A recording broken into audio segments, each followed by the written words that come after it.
Hello and welcome once again to the Near Futurist. I'm Guy Clapperton and this show covers both the business and consumer worlds. And as always, I'll welcome feedback and input on the LinkedIn page. Just search for Guy Clapperton and Near Futurist and you'll find us. I say us, me. Before I introduce this month's guest though, here's a word from my sponsor. Once again, it's not really a sponsor, it's me talking about media training. Bit of a spoiler there.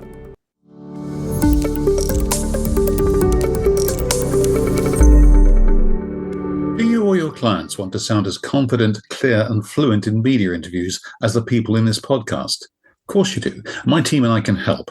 Drop my assistant Lindsay, that's lindsay@clapperton.co.uk, a note and she'll set us a time for an initial chat. Or go to the website at clapperton.co.uk, two P's, to find out more. Now, back to the podcast.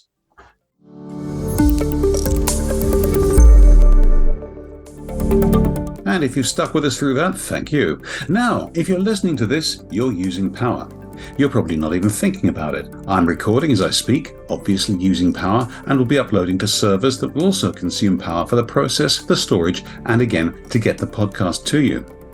You knew all that, although you probably don't think about it the whole time because it's commonplace and obvious. One way to reduce the impact we all make on the planet might be to change what's commonplace, as we all use this power, and my guest today may have part of a solution.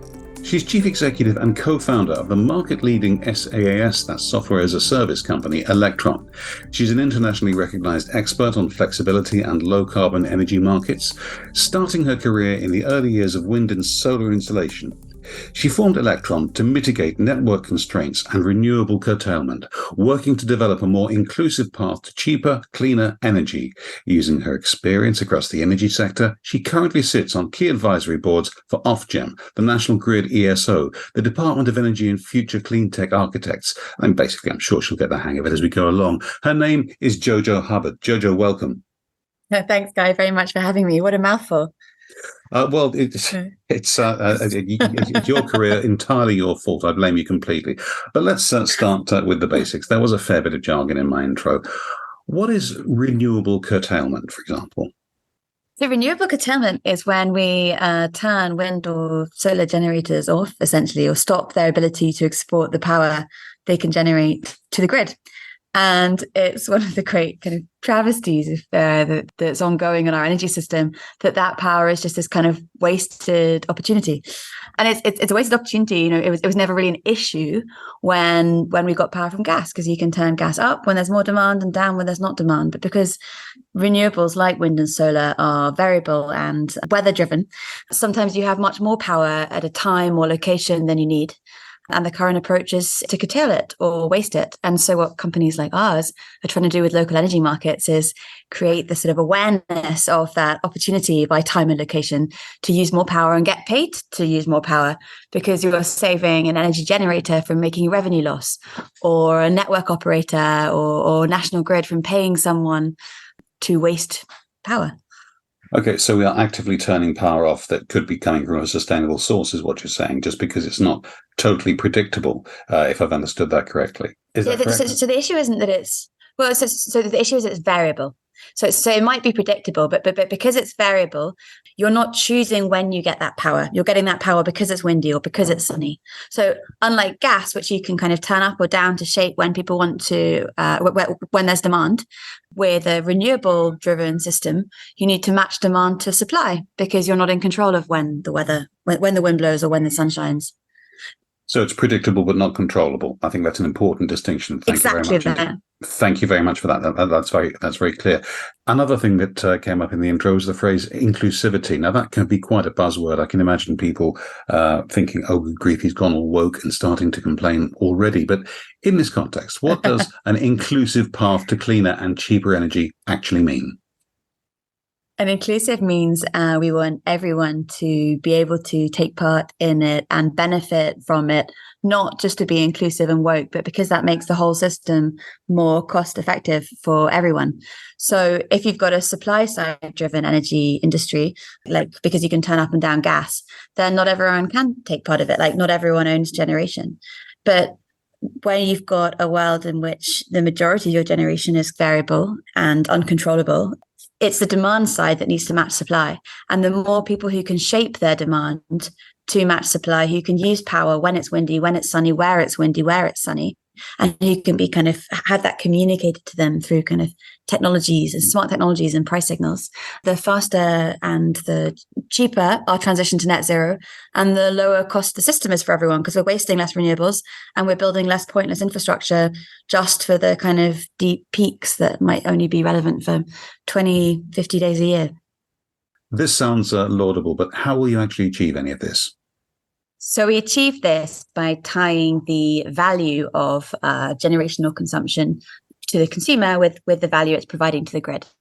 So, for example, the network utilities, so these are the companies who own the wires and transformers, they know when their network assets are under stress because there's too much demand or too much supply at a particular area at a particular time. And they're already required by regulation and making huge kind of technology development efforts to essentially send price signals through market platforms like us to consumers saying, look, I'm going to pay you to shift your planned energy to consume more in this particular time or to consume less in this particular time. National Grid's trying to do it at a national level. So the demand flexibility service that we saw run last winter, that'll run this winter again, is trying to pay consumers not to consume power during particular afternoon peaks. And then there are these kind of exciting, even more local initiatives. We've been part of some of them.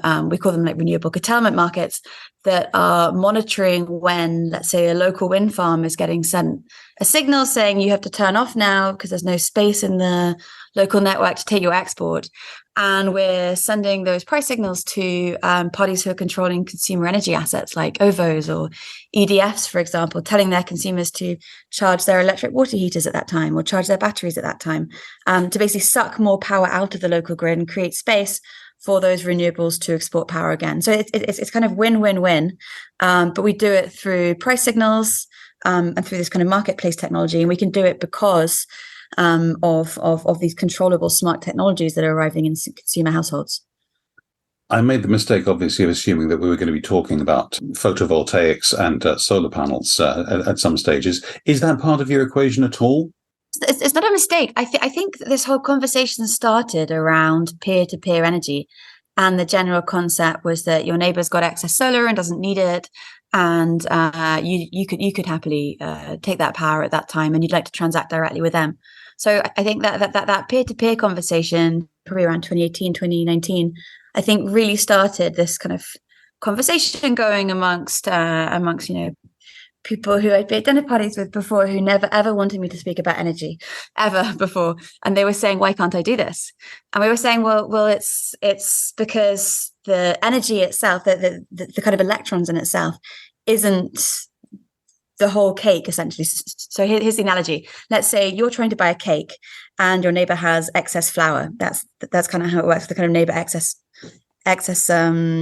generation from solar panels, but flour is obviously not the only ingredient you need to make a cake. And so to extend it back to the energy world, you also need to add use of the local grid to get the power out of one house and into another house. You need to add the energy security wrap, for example, that your supplier gives you by finding electrons from elsewhere when there's not excess solar generation next door, for example. So what the industry is sort of working on now, and what market platforms like ours are doing, is they're going and building the data around how much of the grid are you actually using and how much value are you adding or taking from the grid by using power at that time and that location. And eventually we'll be able to kind of put all these different data sets together to create a world in which you can buy flour from your neighbor, and you can, and the network utility knows how to price the use of a system to get it there. And then maybe there are new business models that can provide that kind of wraparound or that assurance of, I'll provide you energy when there's not excess energy from some local generator. But really, I think there's a lot of digital infrastructure and data and work we need to get there. So we're definitely starting at a higher level than that individual endpoint level. I think the reason, though, that the peer-to-peer narrative is so fundamentally attractive to people is energy is coming closer and closer to the end household, and it's kind of becoming more tangible when you can see that solar panel next door and when you've got a smart device in your garage. A lot of this assumes we're starting not with a blank slate, but taking advantage of existing infrastructure, which is to be welcomed. But there are power giants out there who, I might argue, have a vested interest in being able to charge excessively for electricity when there's a peak, because that's how they make an awful lot of money. How robust are startups like yours against that sort of competition? So we're not competing against power giants, but you're right. There are companies making huge amounts of money by charging through the nose to supply power during peaks. And that's because they're running gas peakers or fossil fueled plants that they can turn up or down on demand. And the fact is, like, we do not yet have an energy system that can function by shifting enough demand to avoid using those peak supply systems. But the more they charge for it and the more expensive they make that peak power, the bigger the incentive they're creating for people to be more flexible in demand. And I guess that is a dying opportunity for them, because in a world where you have, let's say, a huge renewable oversupply, there are fewer and fewer days where you need those peakers. And in a world where you can build up much, much more flexible demand, there are fewer days again and again where you can build those peakers. So this is supply and demand behavior in the market that platforms like ours that can engage parties controlling smaller energy assets and parties controlling demand side assets can eventually help to stamp out. Again, this all sounds laudable, but in order for it to work, you've got to get the word out there. An awful lot of these technologies take off because they're good, but mostly they take off because the marketing has been superb. The marketing spend is out there. How will you compete to get the word out there, just in awareness terms? Funny, we've gone back and forth about this, but actually, like, we're not a peer-to-peer energy company, and we're not a B2C company. Like, we're essentially building the market platforms that enable, let's say, Electricity Northwest to communicate with OVO's customers and Octopus's customers. So those companies are doing fantastic jobs. There's a lot of other kind of startups and companies and suppliers living around there who are doing fantastic jobs of kind of proposing these consumer propositions where, hey, we'll give you free power when there's excess power, or we'll manage when your car charges and guarantee you this much lower overall rate and things like that. We're really the plumbing that let them do that. So for us, it's around creating an environment in which companies like that can then compete to create different consumer side propositions to. But even then, you have to make control. those. You have to make your target clients, even if they are the electricity giants. You have to make those people aware of you. How do you get yourselves out there into the market? Gosh, so our customers there, let's say the network utilities or the national grids or parties like that. So, we've been building local energy markets for 6 years, which is about 2 years longer than they really existed. And we've been working on the advisory boards and with regulators to help build incentives for them to do the right things for their customers and use networks more efficiently. So I guess that's how you start. And then it's really around what you can prove that you've done that's useful for a peer of theirs and what you might be able to do for someone else. This is not really one of the, I think getting the word out there is helping customer people and politicians and everyone understand what the promise of a renewable driven energy system or a smart, flexible energy system, free power sometimes, and cheaper power other times, presuming you can use power at the right time in the right location.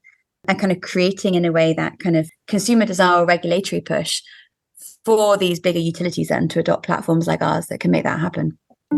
Okay, so if any of the politicians or indeed the potential clients are out there listening to this, how do they find out more about you? Tell me about your website and other connections. So we're at www.electron.net, and please get in touch. We love to hear from you.